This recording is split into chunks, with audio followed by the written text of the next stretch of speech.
Dan di sini sebenarnya bukan membahas terlalu dalam ya. Kita hanya akan mengkomparasi performa secara langsung dari DDR4 dan juga DDR5.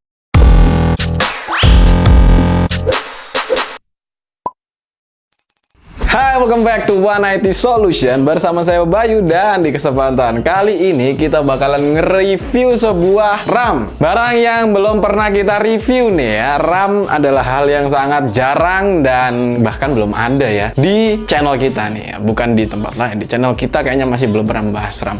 Dan di sini sebenarnya bukan membahas terlalu dalam ya. Kita hanya akan mengkomparasi performa secara langsung dari DDR4 dan juga DDR5. Di sini kita menargetkan dengan sebuah rakitan yang sama, mungkin hanya akan berbeda pada motherboard dan juga RAM-nya tentu saja. Dan mungkin teman-teman sudah ada yang nyobain ya DDR5 seperti apa dan kira-kira bagaimana performanya dan juga harganya mungkin ya, mungkin diperhatikan juga antara DDR4 dan juga DDR5 memang agak berbeda. Tapi bukan masalah harga yang kita bahas, tapi performa. Dan di sini kita thank you banget buat VisiPro yang sudah mensupport video kita kali ini karena telah meminjamkan RAM-nya DDR5 yang berkapasitas 16GB 4800 MHz. Ini adalah kecepatan minimum RAM DDR5 saat ini ya. Jadi targetnya dia memang lebih tinggi lagi. Tapi untuk minimumnya di DDR5 itu adalah 16GB dan juga 4800 MHz. Kebetulan di sini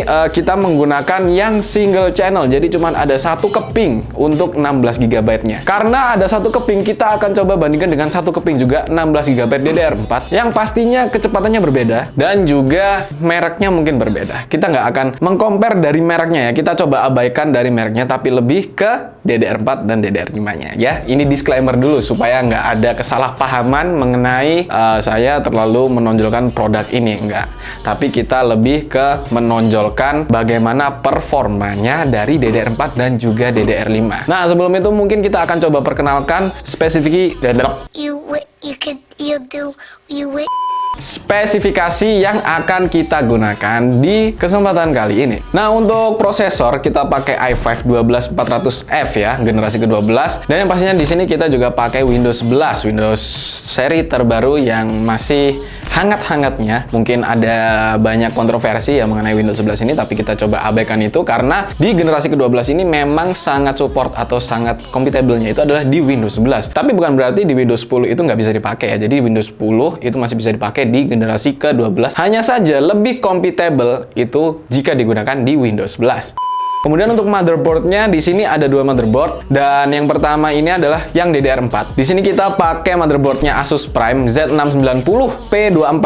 Dan untuk yang DDR5 di sini saya harus nge-mention terima kasih banyak banget buat MSI karena sudah mensupport motherboard DDR5-nya, yaitu Max Z690 Torpedo DDR5. Jadi ini spesial banget ya dari MSI yang sudah mensupport untuk video kita kali ini. Disupport dengan motherboardnya yang cukup baik ya. Dan kita lanjut aja. Setelah motherboard kita di sini ada juga VGA. Di sini kita pakai VGA 3060 Ti dari Colorful. Kemudian sama yang ini nanti akan digunakan di dua rakitan. Jadi tadi yang sudah saya bilang, yang berbeda hanya di RAM dan juga motherboard. Nah, untuk RAM-nya di sini yang DDR4 itu kita pakai PNY XL8 yang 16GB single channel 3200 mHz. Nah, untuk yang DDR5 ini ada dari VisiPro 16GB 4800 MHz dan ini juga single channel. Jadi ini sama-sama single channel ya. Sekali lagi terima kasih banyak ya VisiPro sudah mensupport video ini sehingga kita bisa mewujudkannya untuk mengcompare dari performa DDR4 dan juga DDR5.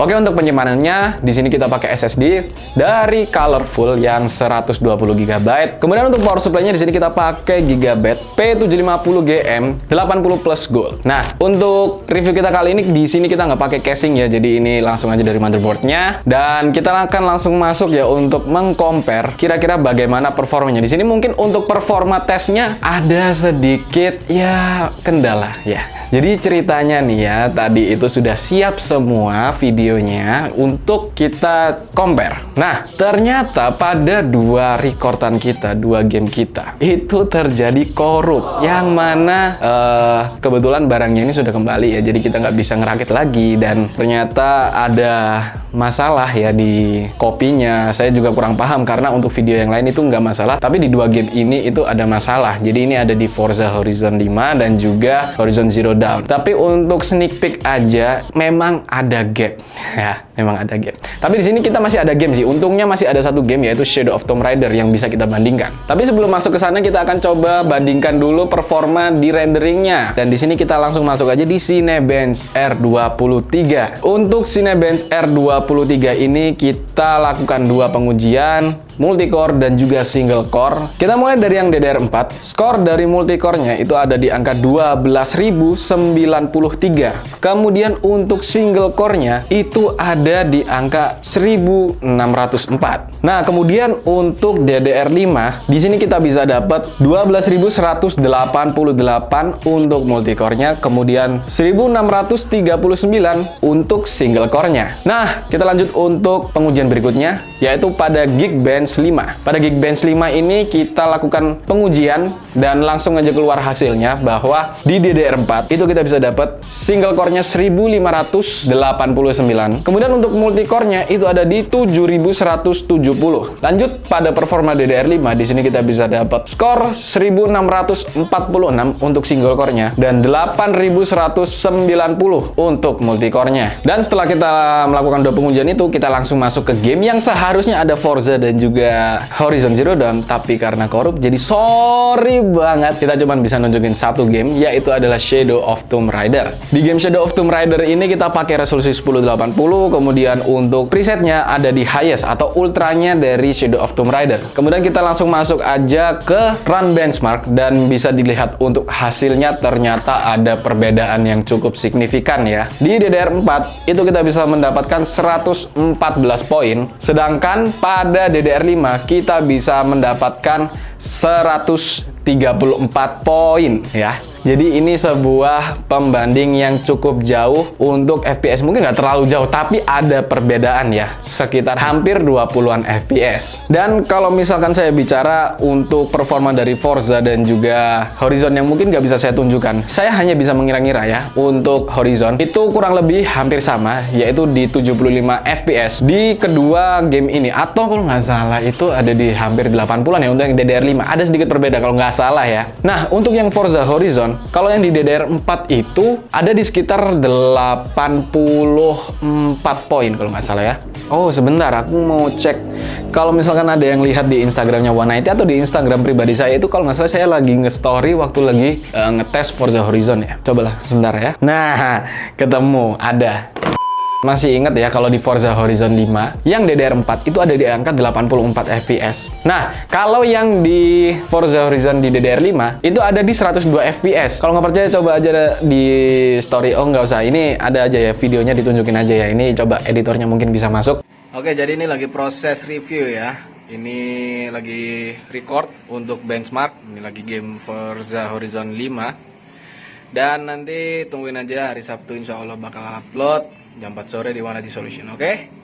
Dan itu adalah sedikit pengujian dari Forza yang kelihatan meskipun footage-nya sedikit berbeda, tapi kurang lebih seperti itu ya. Ya, mohon maaf banget ya teman-teman ya, karena ada sedikit ya kesalahan atau bukan kesalahan nih, nggak tahu ya gimana ceritanya juga nggak tahu karena di copy baik-baik aja tiba-tiba korup filenya.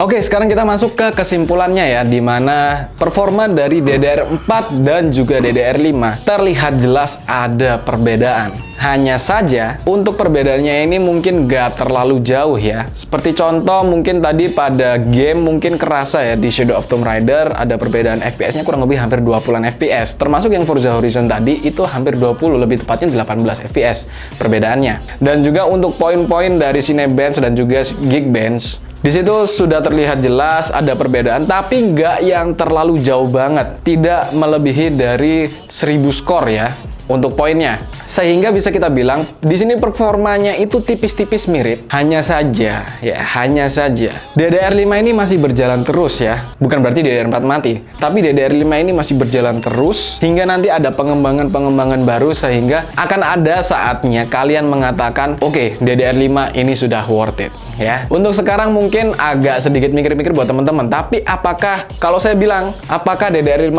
ini nggak worth it? Saya bilang nggak juga. DDR5 ini worth it. Performanya udah beda ya. Dan ini juga yang pastinya mensupport generasi terbaru dari PC kalian kalau kalian ngerakit di generasi yang ke-12 untuk Intel. Untuk AMD mungkin habis ini bakal rilis ya AM5. Jadi tungguin aja tanggal rilisnya. Semoga dalam waktu dekat ini bisa segera rilis ya. Oh ya, tadi ada yang lupa saya mention bahwa untuk pengujiannya yang DDR4 itu kita nyalakan XMP-nya ya. Ini XMP on dan kita nggak nge-OC yang manual, kita cuman di XMP on aja. Kemudian yang DDR5 ini nggak kita apa-apain, dia berjalan standar dari basicnya, dia udah segitu-segitu aja ya. Dan memang ada pembedanya masih di sini ya. Meskipun sudah di XMP on, ternyata DDR4 ini masih belum bisa mengejar DDR5 dari VC Pro yang masih 16 GB 4800 MHz. Gimana nih kalau misalkan ini di-upgrade menjadi ke-32, kemudian untuk speednya juga di atasnya itu otomatis akan lebih jauh lagi. Sedangkan untuk DDR4 masih belum bisa mencapai kecepatan ke sana kecuali harus di OC yang cukup setengah mati ya, dan itu cukup berbahaya. Jadi untuk kesimpulannya, intinya di sini DDR5 masih menang, masih belum kalah. Tapi untuk harga di sini nggak menutup mata ya. Untuk DDR5 pastinya lebih tinggi daripada DDR4. Jadi semua kembali ke Anda, bagaimana butuhnya kalian. Oke? Terima kasih ya buat teman-teman yang sudah menonton video ini hingga akhir. Sorry banget karena tadi ada ya error yang harus terjadi sehingga ada sedikit pengurangan dari isi konten ini. Dan jangan lupa untuk klik tombol subscribe, bunyikan loncengnya jika kalian tertarik dengan channel ini supaya kalian gak ketinggalan video-video terbaru dari kami. Terus kalau misalkan kalian mau ngerakit PC, mungkin di generasi ke-12 sekalipun itu kita bisa, semua barangnya juga lagi ready, sehingga kalian bisa langsung kunjungi link yang ada di kolom deskripsi di bawah ini. Ya, sekali lagi terima kasih, mohon maaf bila ada salah kata. Saya Bayu